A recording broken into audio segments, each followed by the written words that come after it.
Oi, investidor! Hoje eu vou dar sequência no vídeo sobre introdução à análise fundamentalista.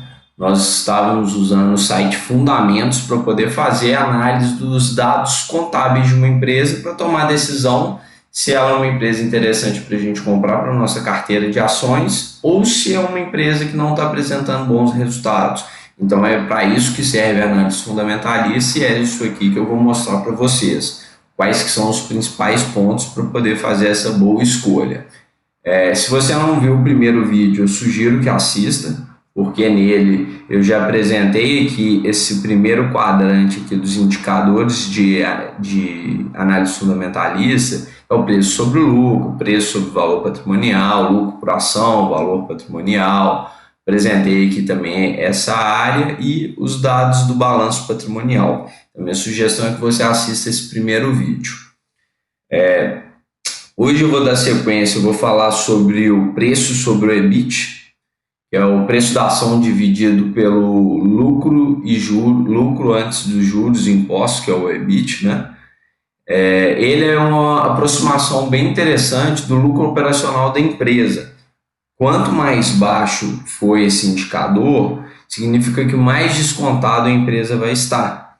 Então, a gente está analisando aqui a WEG, né, que é uma empresa do setor de máquinas e equipamentos, é uma grande empresa que produz motores elétricos, e ela está com um preço sobre EBIT alto, porque essa empresa ela vem crescendo num ritmo muito acelerado, os investidores têm uma expectativa dela continuar crescendo, então ela está com um preço bem alto em relação aos lucros, aos resultados que ela entrega, porque tem muita expectativa em cima dessa empresa.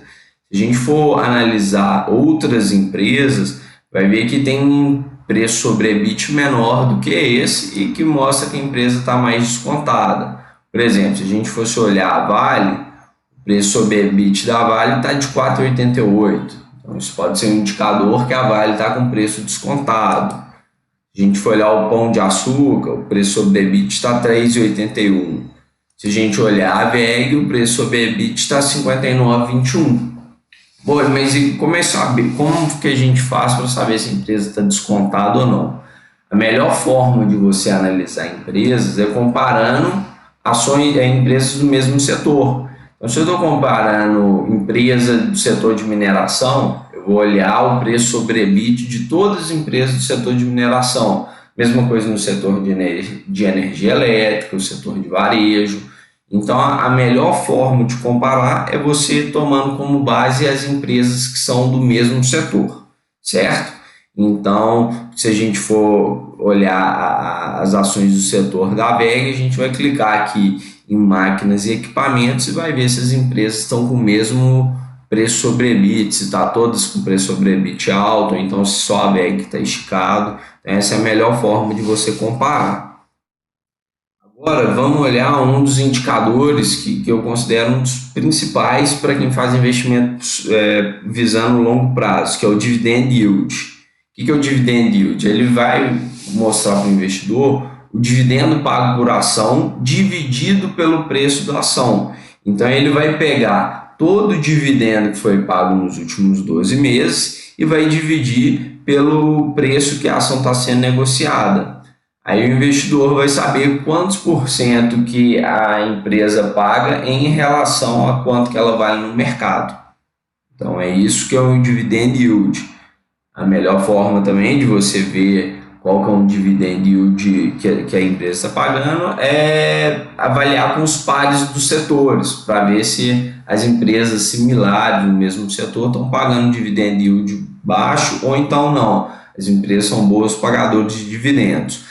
Mas aqui tem um ponto que vale a pena ressaltar, é o seguinte: tem empresa que ela está num ritmo de crescimento muito grande, que ela prefere pagar ali o mínimo possível de dividendos e pegar a maior parte para poder reinvestir no negócio dela.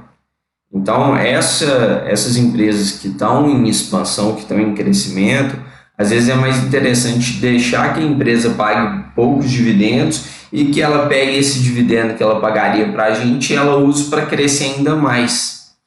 Então, nem sempre porque a empresa está distribuindo um pouco de dividendos vai ser ruim.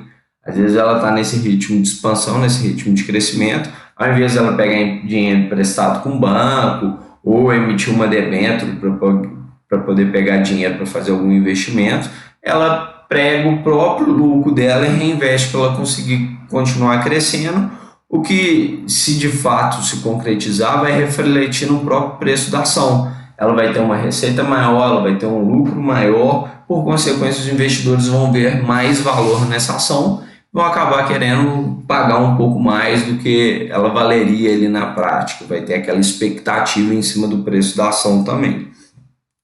Então esse aí é o dividend yield. Agora vamos dar uma olhada no indicador que é o valor da firma sobre o EBIT, que é o EV sobre EBIT. Esse indicador, normalmente, quando ele mostra que está abaixo de 10, a ação está descontada.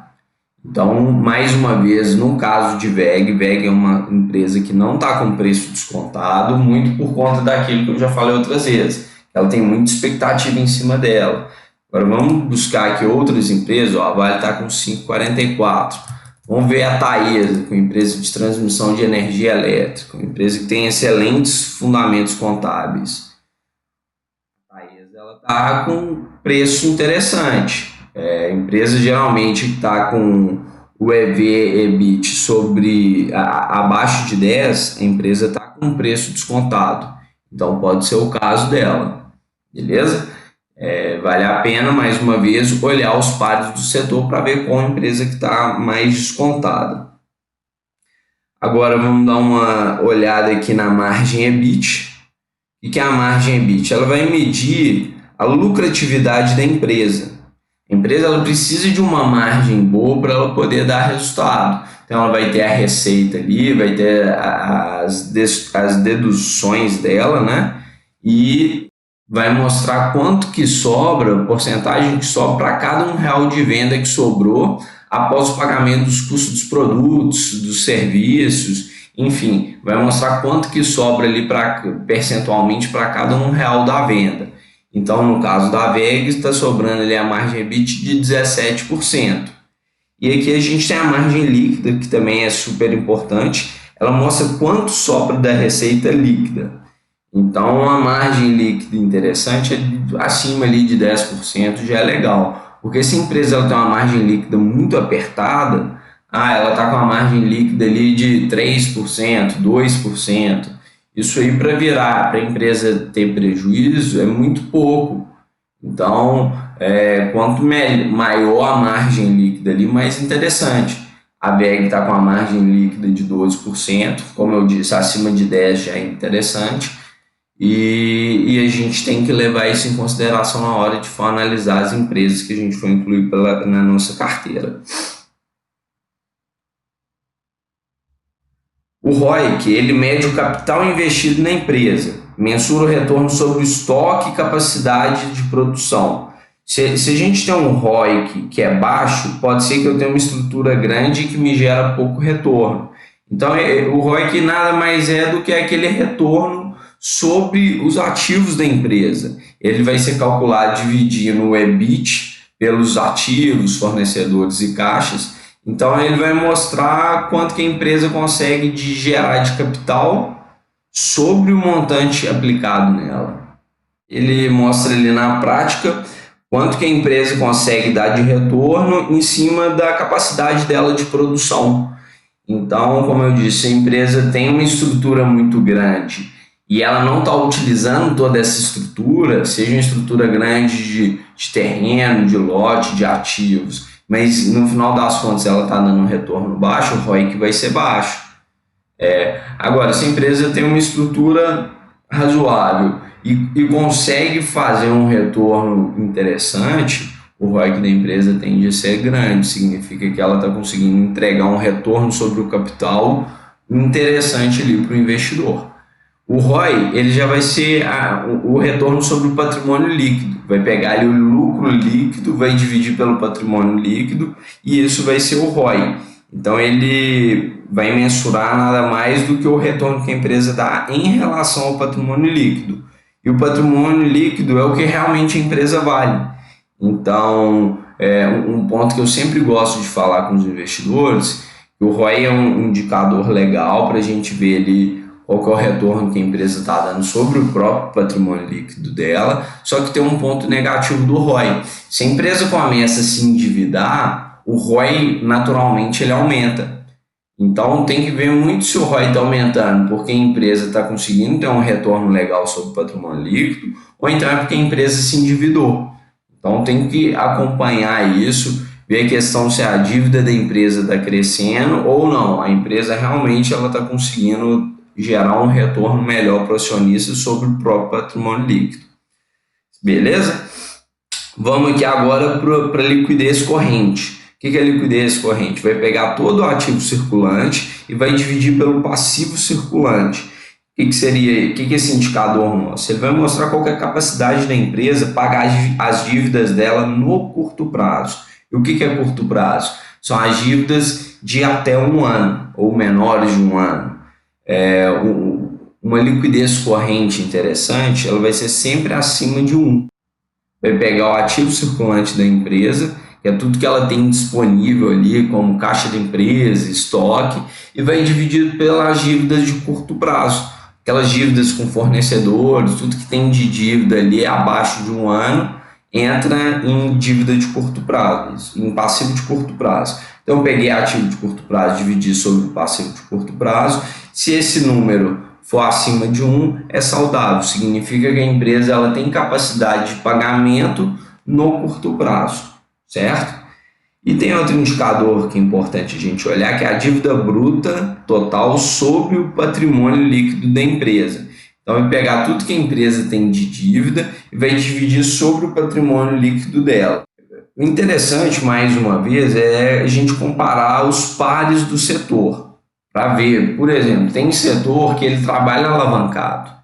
Então, todas as empresas vão estar normalmente com uma dívida alta. Mas não quer dizer que vai ser um problema. É porque é característica do setor. Ele se alavanca para poder gerar receita.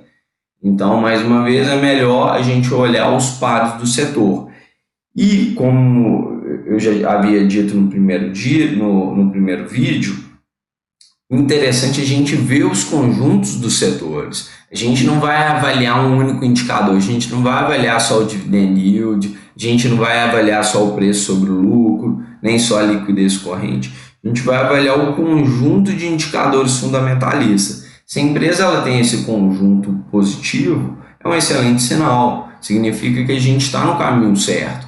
A empresa tem potencial de entrar na nossa carteira. Beleza? Então, quando for fazer uma análise de uma empresa, considere o conjunto dos indicadores e não somente o indicador de forma isolada. Então é isso. Aqui tem outros indicadores, né? Mas eu apresentei os que eu acho mais interessantes, o que eu vejo que os analistas costumam levar bastante em consideração. Aqui está os dados do balanço patrimonial da empresa, também é muito interessante a gente avaliar. E aqui eu vou mostrar outros campos dentro do site Fundamentos. Então vamos lá. Aqui a gente clica em balanço patrimonial. A gente vai ver o patrimônio líquido da empresa, que é aquilo que eu disse, que é o quanto que a empresa realmente vale. O que é um patrimônio líquido interessante? É esse, como se fosse uma escadinha. Isso aqui é de fácil visualização. Você vê que ano após ano a empresa vem crescendo. Então é um excelente sinal que a empresa está saudável financeiramente. Agora, se a gente for aqui em demonstrativo de resultados, e aqui na receita líquida é o mesmo racional. A gente vai avaliar de forma bem simples, bem prática, se a empresa está crescendo ano após ano. É que a gente vê de uma forma simples uma escadinha ascendente. Então a empresa consegue ano após ano melhorar a receita líquida dela. E aqui é um dos indicadores mais importantes, o lucro líquido, que é o quanto que a empresa lucra no final das contas, descontando tudo, descontando despesa, imposto de renda, fornecedor, quanto que sobra líquido ali para a empresa. Então esse aqui é um dos principais indicadores para ver se a empresa é uma máquina de fazer dinheiro ou não. E a leitura, mais uma vez, também é uma escadinha ascendente. de fácil visualização. Quanto mais crescente for o lucro líquido da empresa, mais interessante ela é. O azul aqui é o lucro líquido e o verde são os proventos que ela distribuiu. O que é o provento? São os dividendos, juros sobre capital próprio que a empresa repassou para os investidores. Então a VEG é uma boa pagadora de dividendos, de forma fácil, de fácil visualização, ela vem pagando quase que metade do lucro líquido dela em dividendos e a outra parte ela utiliza para continuar crescendo. Então, principalmente nesse período de acumulação, eu prefiro muito mais que a VEG utilize os dividendos que ela me pagaria para continuar crescendo. Porque como eu pretendo usufruir da minha carteira só daqui a alguns bons anos, então nesse período eu prefiro que ela continue crescendo, que a ação saia de 70, passe a valer 300, 400 reais daqui a alguns anos. Então, na minha visão, eu acho mais interessante ela usar esse lucro líquido, esse dividendos que ela me pagaria para continuar crescendo. Normalmente, as empresas que já são estáveis, por exemplo, empresas de saneamento básico, empresas de energia elétrica, elas são boas pagadoras de dividendos, porque ela já não tem mais para onde crescer. Então, o que ela faz? Boa parte do lucro líquido que ela tem, ela utiliza para distribuir entre os seus acionistas. Aqui tem o demonstrativo de resultados que eu mostrei. Agora, vamos dar uma olhada aqui nos dados históricos. Se você quiser ver quem são os principais acionistas das empresas, você clica aqui, você consegue ver de forma muito simples como é que é distribuída a questão do capital social da empresa, os principais acionistas, administração, fatos relevantes. Então, sempre quando você quiser ver um fato relevante da empresa, você consegue de forma muito fácil. Aqui o balanço patrimonial da empresa, você consegue retirar aqui. E um campo interessante também que a gente deve olhar é o campo de proventos. E aqui mostra no detalhe quanto que a empresa vem pagando de dividendos e juros sobre capital próprio. Aqui mostra todos os valores que ela pagou nos últimos anos. A VEG, que é uma boa pagadora de dividendos, ela mostra aqui como vem sendo distribuídos esses valores. E por último tem o gráfico de cotações, também, que é uma leitura muito simples. Você vê se a empresa vem crescendo ou não nos últimos anos. E no caso da VEG, nos últimos 6 anos, ela teve um crescimento exponencial. Saiu de R$8 indo para 60 e tantos reais hoje. 70 e tantos reais, desculpa. Então é uma empresa que tem um crescimento exponencial nos últimos anos. Então é isso, pessoal. O que eu queria mostrar são esses indicadores. Quando você for fazer a análise da sua empresa, leve em consideração todos esses indicadores, faça um filtro. A ideia aqui foi de ser um conteúdo introdutório. A análise fundamentalista é muito mais do que isso. Eu quis apresentar para vocês um primeiro passo, mostrar como é que funciona a análise fundamentalista, mas você deve continuar os seus estudos, deve continuar se desenvolvendo para cada vez mais tomar decisões mais conscientes de quais ativos você coloca na sua carteira, beleza? Então é isso, se você gostou do vídeo, compartilhe ele com seus amigos, deixe o seu like aqui, beleza? Um abraço, até mais.